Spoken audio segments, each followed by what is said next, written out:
Hello, everyone, and today's message is the legacy of the forgotten.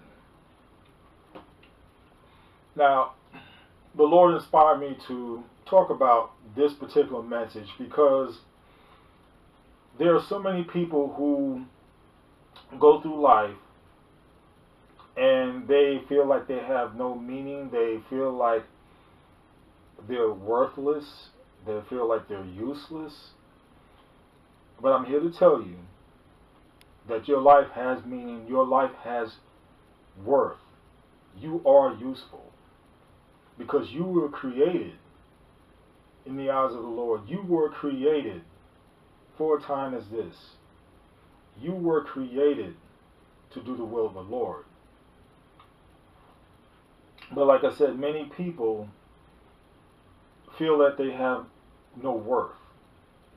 They feel like they have no legacy.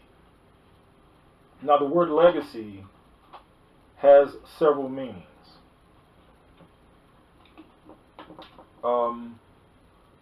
One of them is something handed down from an ancestor or a predecessor from the past. Another example is a family legacy, or rather a family property that has been handed down from generations. See, a legacy can also mean treasures, monetary. Legacy also means an older style or system. But for this lesson, and in the context of what I'm talking about, reputation, it means reputation. In other words, the lasting memory you leave behind. Legacy in this instance, in this situation, is talking about a reputation. The reputation that you leave behind. And in lieu of that, people want to be loved, but they want to be remembered also, right? We all want to be remembered. We all want to be acknowledged in whatever we do. In small situations and great situations. We all want to some degree, want that acknowledgement. Okay?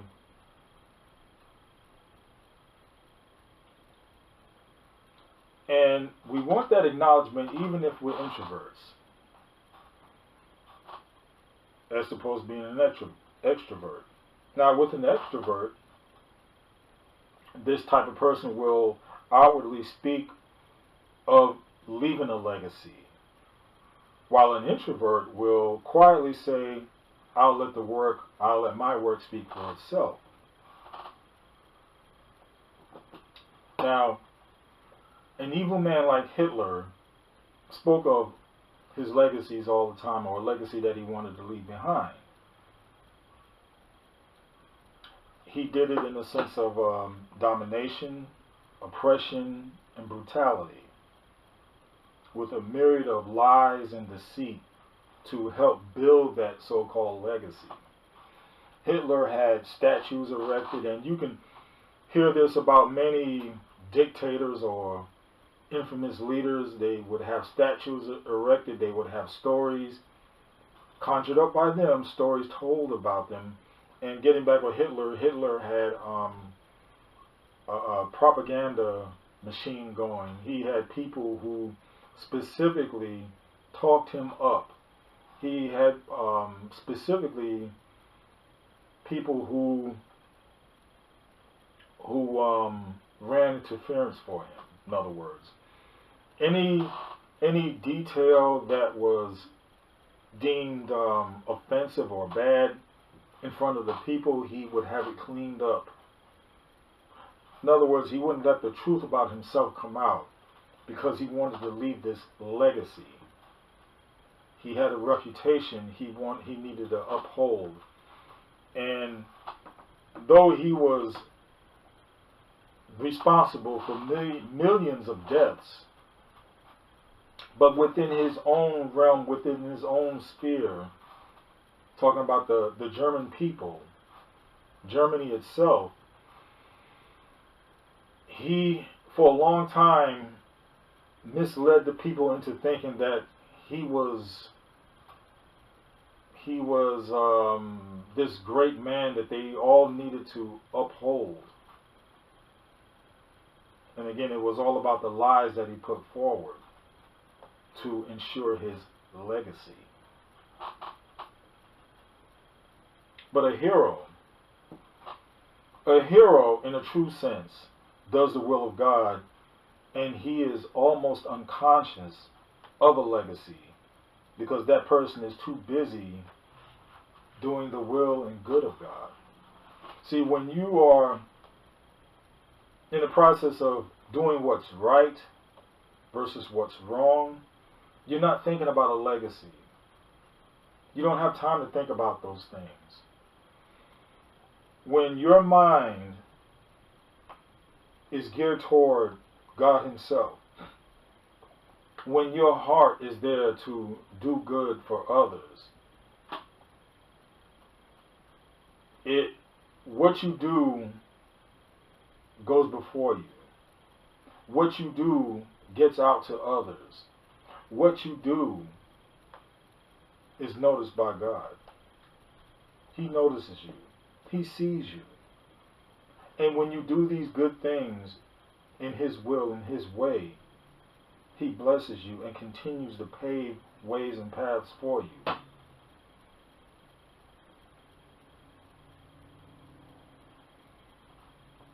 Now, we have, and what also made me think of this is our past presidents. They are always talking about legacies. They were always talking about having that lasting impression. They were always talking about the reputations that they leave behind. Why? Because they wanted to be thought of as great. All presidents do. All leaders do, whether it be good or bad. Now, I use Hitler as an example, but our presidents, American presidents, they love to speak about a legacy. And sometimes to their detriment, because they don't want to rock boats. They don't want to step on toes because they're concerned about their legacy. And sometimes you can be too concerned about your reputation that in lieu of what you should be doing good, you may tend to hold back and shortchange yourself and shortchange those around you and shortchange the work that you should be doing for God. That you become scared and non-compliant in doing right over wrong.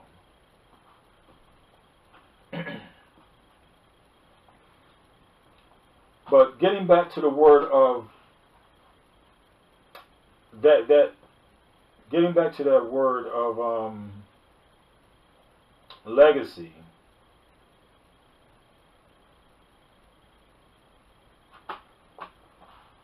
We also have to talk about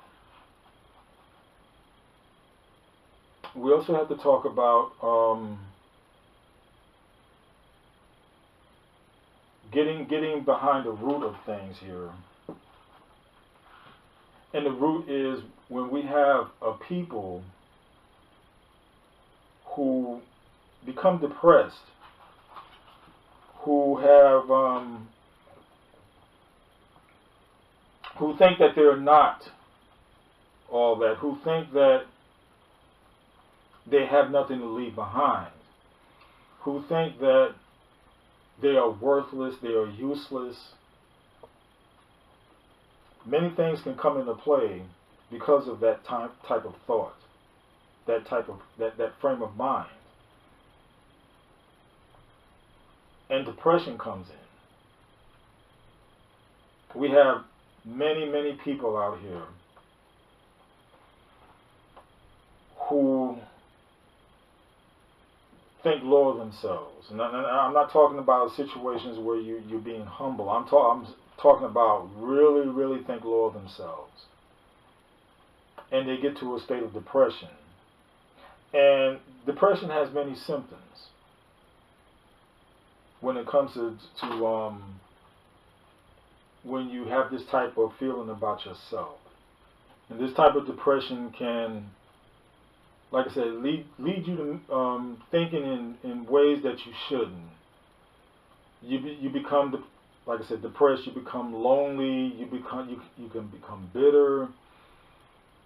You can dwell on the past. And again, think that you are not worthy, that you are useless, that you're helpless, that things will never get better, and which leads to the spirit of suicide. And yes, suicide is a spirit. And I'll give you these figures here about suicide. In 2018, there were 48,344 recorded suicides in the United States, up from 42,773 in 2014. And according to the CDC's National Center for Health Statistics, on average, adjusted for age, the annual U.S. suicide rate increased 24% between 1999 and 2014. 24%. From 10.5 to 13.0 suicides per 100,000 people. The highest rate recorded in 28 years. And this is from Wikipedia. Now, that's an astounding number of people who are taking themselves out. And not to mention those who commit suicides but then want to take others with them. And I'm sure you've heard of that too many times, whereas somebody, like I said, they get in that depressed state and not only want to take themselves out, but they want to take out the wife, the 3 kids, the mother, the father, whoever. So it's like not just take, I would take myself out, but then they want to bring others into the mix. Who I'm like, you want to kill yourself, that's one thing, but don't bring me into this, all right? But it's a serious situation, and again, that's a spirit that goes throughout the land. It's a spirit, and it's growing. It's growing. And people need help. People definitely need help. But from what I see and gather, we go about this in the wrong way. We attack this in the wrong way when we use man's methods and ways and means of trying to get people better. But it has to start with God. It has to start with the Spirit. It's a spirit thing. I'll read you a verse here. And through the prophet Isaiah, God makes a tremendously comforting promise. You may feel completely forgotten by every human being in your life, but God will not forget you. Even if my father and mother abandon me, the Lord will hold me close. Psalms 27:10. Here are, I'm going to give you 5 Bible verses to remind you that God has not forgotten you and will not forget you. You hear me? He will not forget you. Number 1. It's coming from Psalms 94:18 through 19. It says, I cried out, I am slipping. But your unfailing love, O Lord, supported me. When doubts filled my mind, your comfort gave me renewed hope and cheer. And what is that saying? It says, when we feel like we're falling, there's but one that can catch us. When we are certain we're drowning, there is one who lifts us from the crashing sea. When we have lost all hope, He provides a renewal for our soul. Jesus, precious Jesus, He is the lifter of my head. Second one. from Philippians 4:19. And this same God who takes care of me will supply all your needs from his glorious riches, which have been given to us in Christ Jesus. In other words, when we have reached the end of our rope and the end of our resources, God provides. When we see no way, he makes the way. We may not always even understand his ways, but as a believer, you know he has your best interests at heart. He's never late, but he's always on time. Number 3, from Romans 5:8. But God showed his great love for us by sending Christ to die for us while we were still sinners. And that's saying sometimes we're not where we need to be in our relationship with God, and we assume that because of our mistakes and faults that he can't work with that.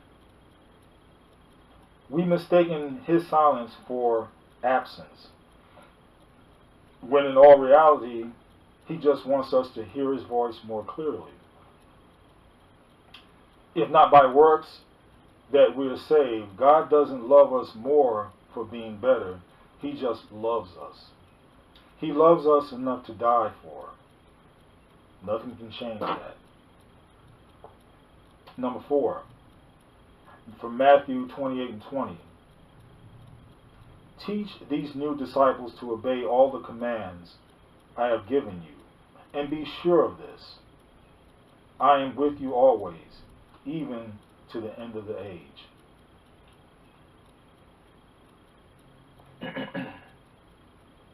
And that's saying, you can bet he wants us to follow after him in obedience. But you can also be certain of this: he will always be with us, even when we fall a step behind. When the world happens and sin happens, and even when calamity happens, still he is with us. And last, number 5, from Deuteronomy 31:6. Be strong and courageous. Don't be afraid or terrified because of them, for the Lord your God goes with you. He will never leave you nor forsake you. And that's saying it takes courage to make it through life. And sometimes more courage than we possess on our own. Thankfully, we don't have to face life by ourselves. You hear me? We don't have to face this life by ourselves. God is with us. He will never leave us or forsake us, or forget about us, or turn his back on us. We may suffer through a season where we're going through a refining fire or receiving his discipline.